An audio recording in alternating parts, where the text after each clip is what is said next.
Mga kababayan, mga kaibigan, mga kapatid sa laban ng buhay.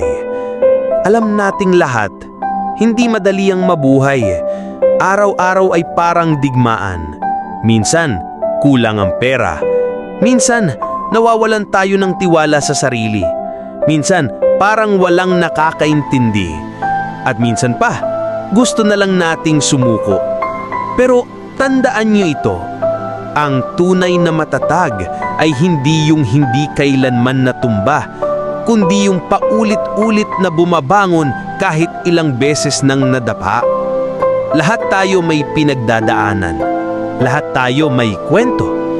At sa bawat kwento ng sakit at hirap, may puwang para sa pag-asa. Kapag pagod ka na, pahinga lang, pero huwag kang bibitaw. Kapag iniwan ka ng mga taong inaasahan mo, tandaan mo, hindi ka nag-iisa. May sarili kang lakas, may halaga ka. Walang maliit na tagumpay.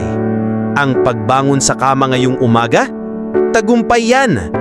Ang pagpili na lumaban kahit umiiyak ka na, tagumpay yan. At ang pagpiling huwag sumuko kahit walang kasiguraduhan, yan ang tunay na katapangan. Kaya kung may boses sa loob ng isipan mong nagsasabing hindi mo na kaya, pabulaanan mo yan sapagkat nasa iyo ang kapangyarihang magbago ng takbo ng buhay mo.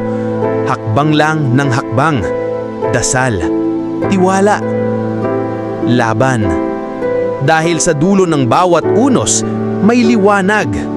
At darating ang araw na sasabihin mong, buti na lang hindi ako sumuko. Maraming salamat at ipagpatuloy ang laban. Mabuhay ka!